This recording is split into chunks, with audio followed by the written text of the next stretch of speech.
At Auth0, we are a authentication and authorization as a service startup company. We want to make it effortless for you to implement Auth0 in your applications. We're really trying to drive adoption of JSON Web Tokens.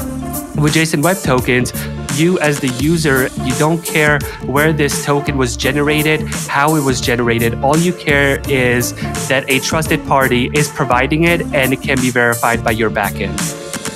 Hey, this is Brian, and you're listening to JAMstack Radio, a bi-weekly series where we discuss the JAMstack, a new way of building websites and apps that are fast, secure, and simple to work with. JAMstack Radio is brought to you by Heavybit, a program dedicated to helping startups take their developer products to market. For more information, visit heavybit.com. If you're interested in being a guest on the show, or if you'd like to suggest a topic, find us on Twitter at JAMstack Radio. So welcome to another installment of JAMstack Radio. On the line, I've got Kukic. I'm having you here because you work for Auth0. So do you want to explain who you are and what Auth0 is? Sure, absolutely. My name is Kukic. I work as a developer evangelist at Auth0.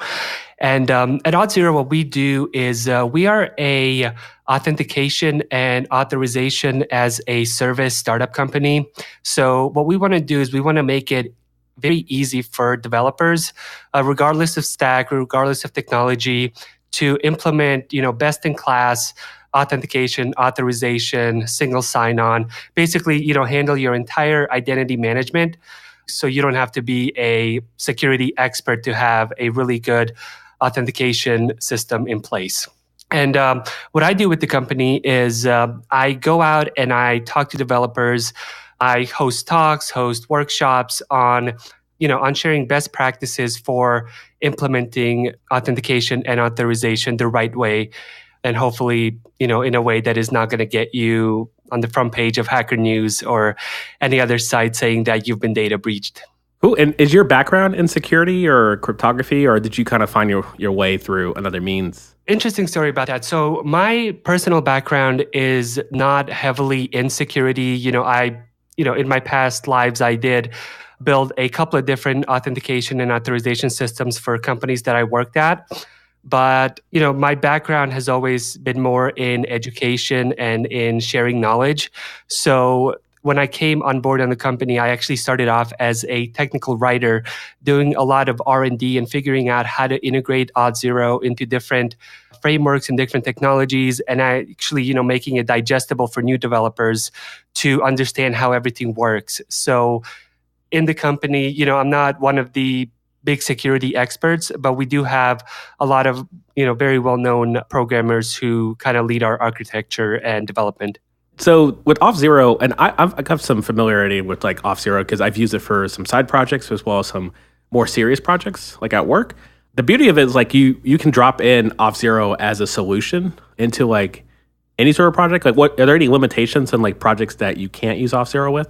That's kind of the beauty of Auth0 is that we made it totally platform agnostic. So, whether you're building a single page application with Angular or you have an existing legacy tech stack that's built on, Java 6 or any type of framework that you have, you can basically integrate Auth0 in. And we have SDKs, we have, quick starts for over 50 different languages and frameworks that you can just, like you said, almost drag and drop, or, in our case, fork the repo, download it to your local machine and get started. But we also do expose an API where, if we don't have an SDK or, a quick start for a specific language, you can always call our API directly and get the same exact functionality. Cool. With Auth0, like if I hand over my authentication to Auth0, I know one concern that some people might have that they don't know the code or know what's been written or trust a service like Auth0. Like, how does security work for that? If I'm trusting Auth0 for the authentication of my customers, but also my entire like content of my site. Absolutely. Yeah. I mean, security and, handing off your authentication for your application is probably one of the biggest things that you'll decide to do if you don't want to build it yourselves. Because if your users can't log in, then your application is essentially hosed and nobody can access it. So the way that we built Auth0 is we built it entirely on open standards. So we use JSON Web Tokens. We're using, OpenID Connect, SAML, and basically all of the technology that we use is mainly open source. And one of the benefits of actually doing that is that we don't lock you into a specific architecture. We don't. Everything that we're doing is not, some custom code, some black box that you have no idea what's happening. So the benefit that you get there is if down the line you decide that, Auth0 isn't for you, you don't have to re-architect your entire identity infrastructure. You can just say, I don't want Auth0 to issue JSON Web Tokens anymore. I'll have my own server do it or a different provider. So, you're not locked in. You're not handing us over, essentially like the keys to your kingdom. You're basically just using our platform as a proxy for a secure environment. My introduction with Auth0 was through the use of JavaScript, but you mentioned, I didn't actually realize this, that you guys have SDKs outside of JavaScript.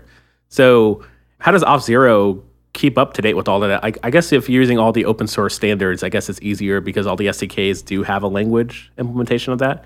Is that correct? Yes. So, if you go to our docs page, the first thing we ask you is what type of application are you building? And, traditionally, we have provided a lot more support in the JavaScript land where, we have an SDK for Angular, for React, for Vue, Ember, jQuery. But, we do want to support developers regardless of, what their technology stack is. So our team maintains an SDK for every language. And then, if we see that a specific framework for that language is gaining popularity, in Java land, we have a standard Java SDK, but then we also have an SDK for, Java Spring or Play or, any number of the other Java frameworks that, make it a little bit easier for you to get started. Because really what we want to do is we want to make it effortless for you to implement Auth0 in your application. So you don't have to spend a whole lot of time doing research and figuring out how to write code. We just want you to get it implemented and, focus on building technology that's relevant to your business use case, that's relevant to your application.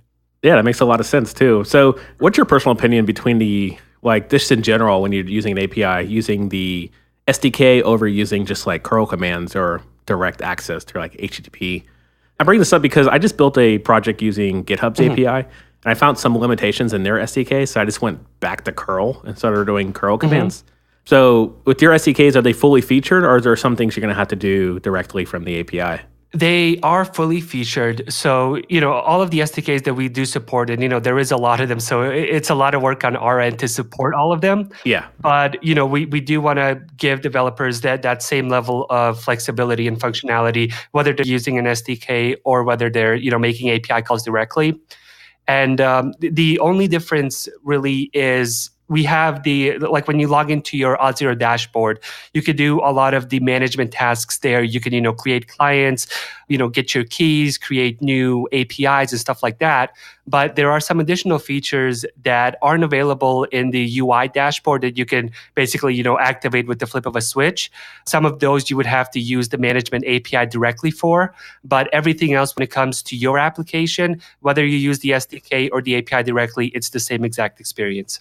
So you mentioned in passing too a couple times JavaScript Web Tokens. Can you explain what those are and how important is that to Auth0? Sure. So our entire infrastructure, or the way that we want developers to look at security is through JSON Web Tokens. And what a JSON Web Token is essentially a really long string of characters that means nothing to the end user, but contains so much important information when it comes to the identity of the user.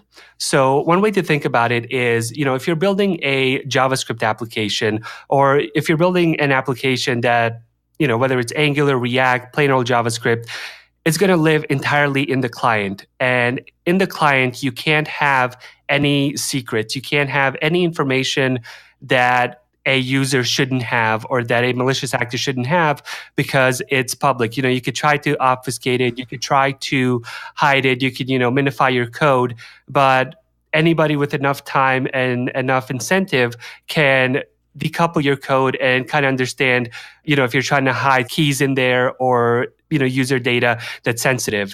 So what a JSON Web Token allows you to do is encode data, or not essentially, you encode it, but it's also signed. So when a user is authenticated, we'll sign a JSON Web Token and we'll say, hey, Brian, the user logged in, his name is Brian, and he is user number 1234.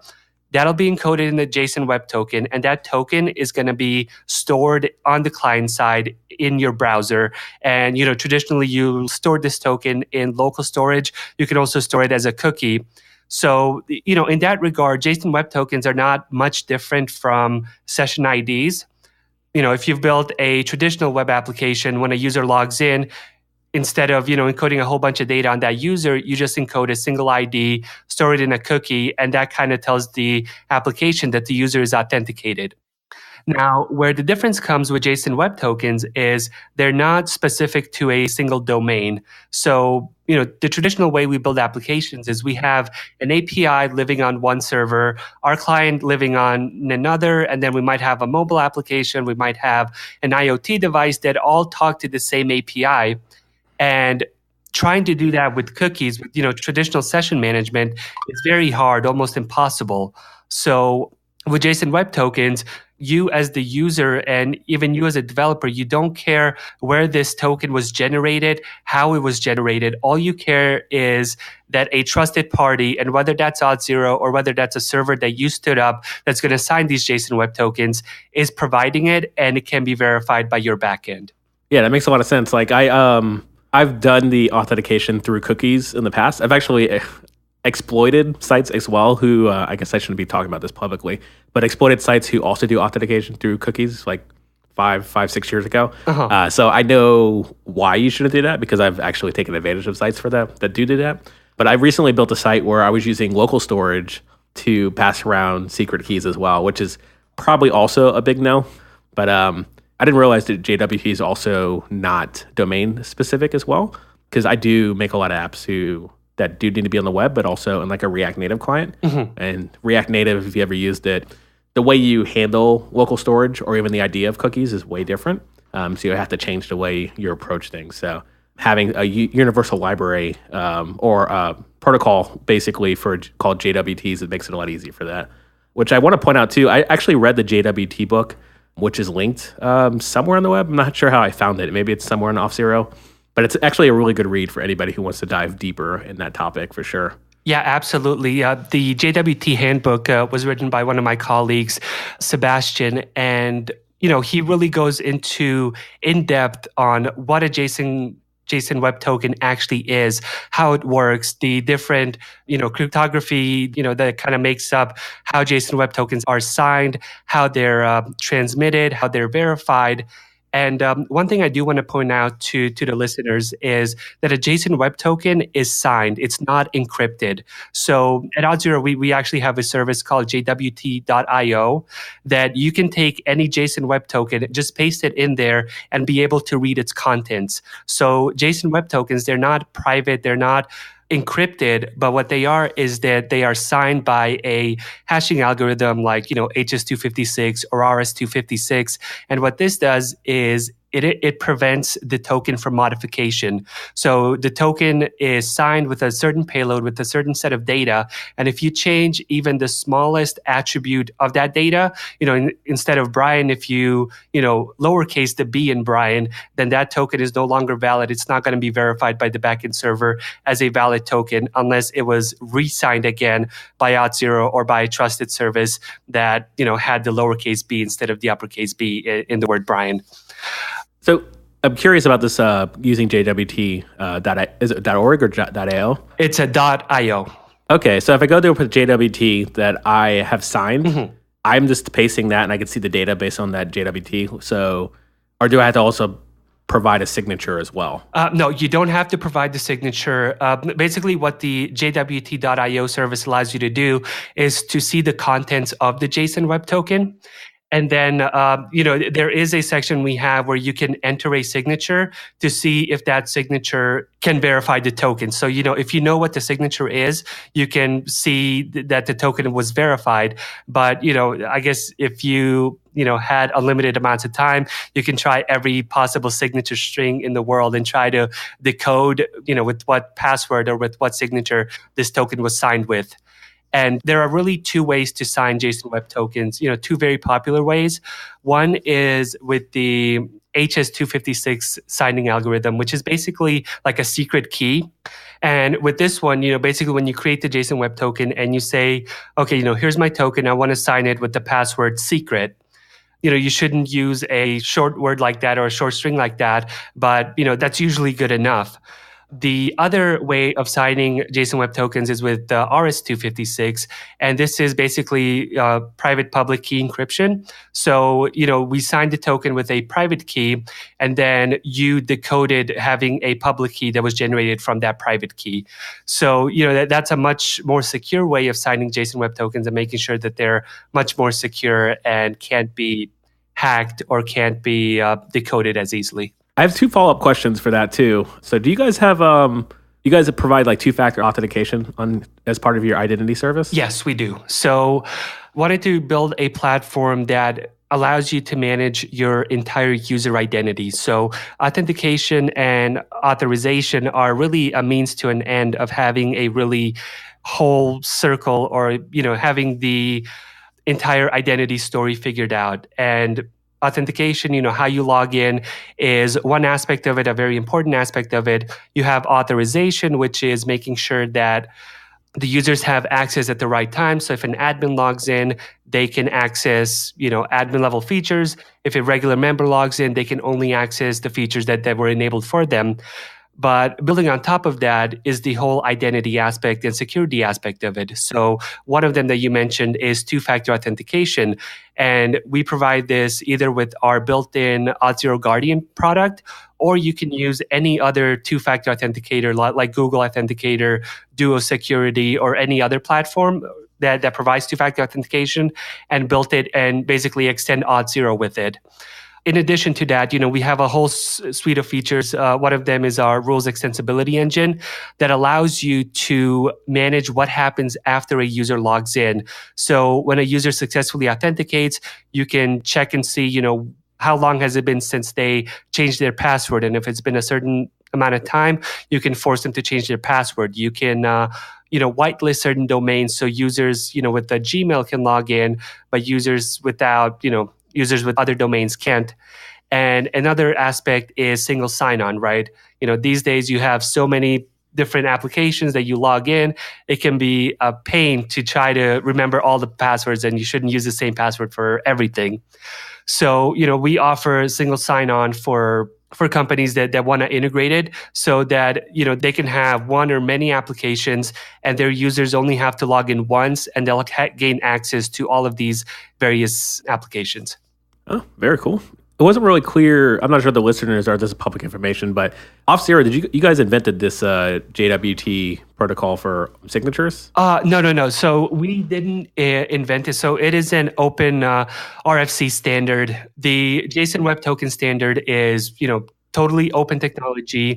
What we did do, though, is we're kind of helping adopt it and make it much more accessible. Like we have over 600 different open source libraries that basically implement what the JSON Web Token standard is in easy to use SDKs that you can use without even using Auth0. So like the Node JSON Web Token library is one that we maintain, that we contribute to heavily. So yeah, we're really trying to drive adoption of JSON Web Tokens, but we did not invent them. Okay, yeah, that wasn't actually very clear for me even before our conversation. So I'm glad you cleared that up too as well. You guys are doing a very good job driving adoption because I know other libraries and projects that are using this outside of Auth0. But my introduction to JWTs was a couple years ago when Auth0 was a solution for my project. So it's a good thing to know. I did want to zoom out real quick too. Is Auth0 a more Auth0 question? How big is the company? And It's only been around for a handful of years, right? Yeah, I think we were originally founded in 2013. So we've only been around for about 5 years now. And since 2013, we've grown to about 260 employees now. And we are still currently hiring. So, if anybody is looking for a job, we're looking for developers, content writers, all sorts of positions. And you can find out all about them at auth0.com/careers. It's a really, really great company to work for. One of the best that I've been lucky to be a part of. And remote friendly too as well, because you're not based in the Bay Area. Yes, very remote friendly. So, out of the 260 employees that we have, the vast majority of them work remote. We do have offices in Bellevue, Washington, and in Buenos Aires, Argentina. We actually do have an office in London now as well. And so these are kind of our gathering spaces where, our CEO and our, co-founders work out of. And this kind of gives us an office space where everybody can kind of get together and work together, have meetings. But the company is very remote friendly. Like me, for example, I work out of Las Vegas, Nevada. So I am almost 100% remote. That's awesome. So is there anything else that you want to cover about Auth0 before we transition to Jam Picks? One of the biggest questions that I get when folks are asking me about authentication and authorization, and Auth0 specifically, is how should I log in? Like, what's the best way to log in? And for a long time, we at Auth0, we had the lock login widget, which, it's a React-based application that you just drop into your project and you can easily have all of the features of Auth0 and control them from the Auth0 dashboard. So, if you enable Facebook and GitHub login, the login with Facebook and login with GitHub buttons will show up in lock. And for a very long time, this was, and many companies are still using this, but lately, and we've seen this adopted in a lot of companies, especially companies that are building, JAMstack applications, JavaScript applications, is the desire to have a separate login page away from your application. So we support this at Auth0, and basically what you can do is you just have a login button on your application. The user clicks login. They're redirected to a separate domain, somewhere at Auth0, like, brian.auth0.com. And the user is logged in there. And this is kind of a self-contained, secure environment where, we can safely collect the user's email and password or, whatever credentials they're using, and then send the user back in the application in a much more secure way than just having collecting those credentials within your app. So, but we support this, and we also support a CNAME functionality, so you can customize the hosted login page URL. So it can be, account.myapplication.com or ID, or Google does account.google.com. Yes. So that's one of the big things that we're trying to push people towards. Cool. And where can we find out more about that information? So that is all in our auth0.com/docs site. All of our quick starts have been updated with that terminology and with that reasoning, and you can learn a lot more about why and how this is the way to go for security in 2018 and beyond. Cool, sounds good.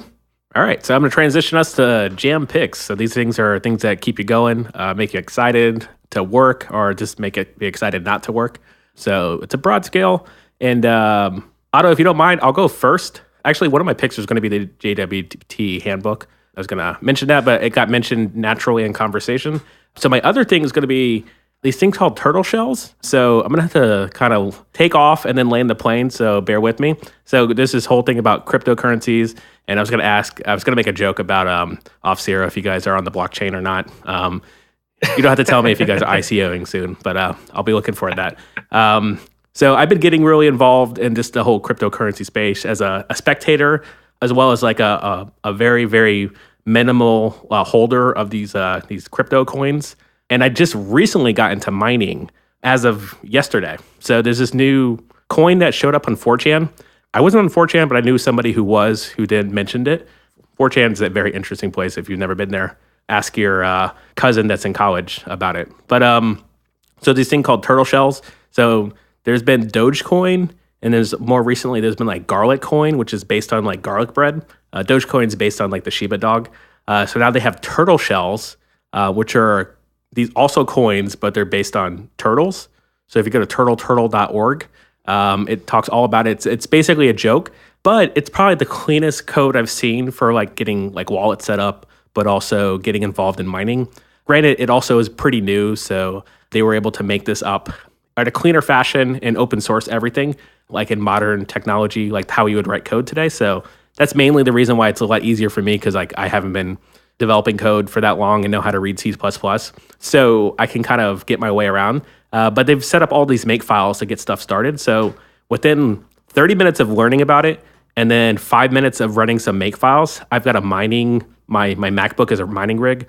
And obviously you can't mine Bitcoin on MacBooks because it takes too much processing power. Anyway, we don't have to get into all that. But because turtle shells are so new, the difficulty is so low that you could actually mine it on your computer right now. Hopefully by the time this podcast comes out, you can at least make a couple turtle shells a night. So I ran my computer last night for 8 hours, and I was able to make 500 turtle shells, which was very interesting. I don't think they're going to be very useful ever, but it's got me really interested in like the actual code behind this whole cryptocurrencies thing. So I've been doing a deep dive this morning about like how hashing works and how to build your own blockchain in JavaScript. So my second pick would be Freed Code Camp. It does have a link to a tutorial on how to build a blockchain in JavaScript. So if you are interested, definitely check that out. Those are all my picks. I am going to be pennies and pennies rich with these turtle shells in the future. So if you don't find me, it's because I'm on some sort of island somewhere cashing in. Well, that's really good to hear. I haven't heard of turtle shells before, but I'm a very, very minor player in the whole cryptocurrency thing. I did have a mining rig for a little bit. The thing that turned me off of it was really my computer's fans kept going off, 24/7, and it got really annoying. And I wasn't mining enough, coins for it to be worth my time.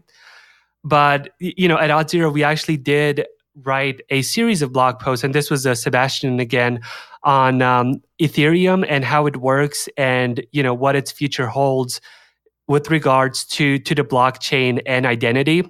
So, definitely if you're interested in cryptocurrency, it's a very good read to at least give you some insight on how it works.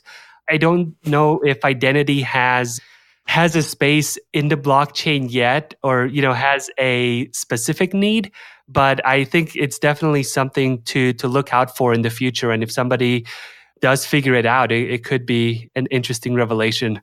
Yeah, I think someone will try to figure out how to shoehorn it in. Like the speed that these ICOs are coming out and the ideas that are starting to come out, it's almost like everybody's calling it a bubble. And I know we're transitioning away from picks and we're kind of waxing poetic, but like once you get to the point where now you're getting all these random ideas based on ICOs, I think we'll hit like peak bubble, and then hopefully the better projects will kind of float to the top on that point. But that's all I'll say about that. So do you have any picks that weren't blockchain related? Absolutely. Yeah. I mean, I am excited for the future of blockchain and just seeing how it develops. But for my pick, my entire career, for the most part, has been in front-end development. Started off as a front-end dev and then worked mainly with JavaScript technology, so Angular, React, a whole lot of Angular, actually, for better or worse. And over the last couple of years, I got into more and more full-stack development. And, Node.js was an obvious choice that I worked with for many years. But I came across Go a couple of years ago, and it has by far been my favorite language to work with. And I don't know if you know a lot about the Go programming language, but it's a language developed by Google, and it's super, super, super fast and really a great programming language.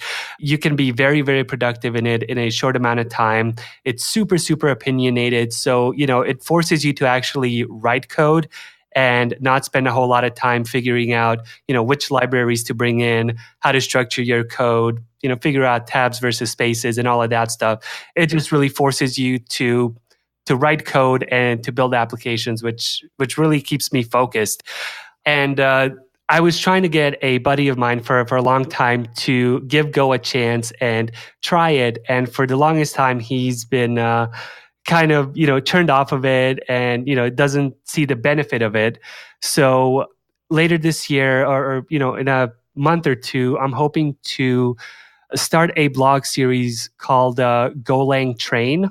So Go Lang Train, where I'm just going to post a whole bunch of tutorials and hopefully, get some more people inspired about Go and building Go applications. So that's what's keeping me really excited and motivated these days.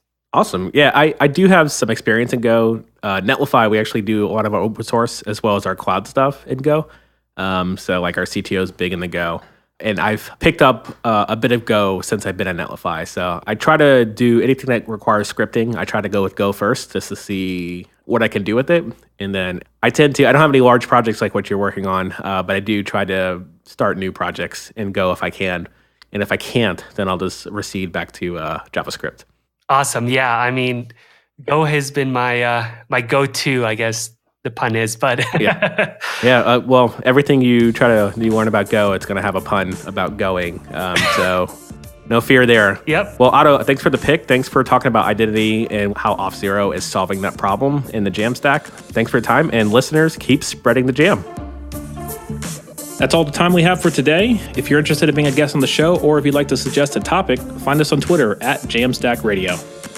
To learn more about Heavybit, visit heavybit.com. And while you're there, check out their library. It's packed with amazing talks on sales, marketing, product, and general management from founders of developer tools companies and other industry leaders.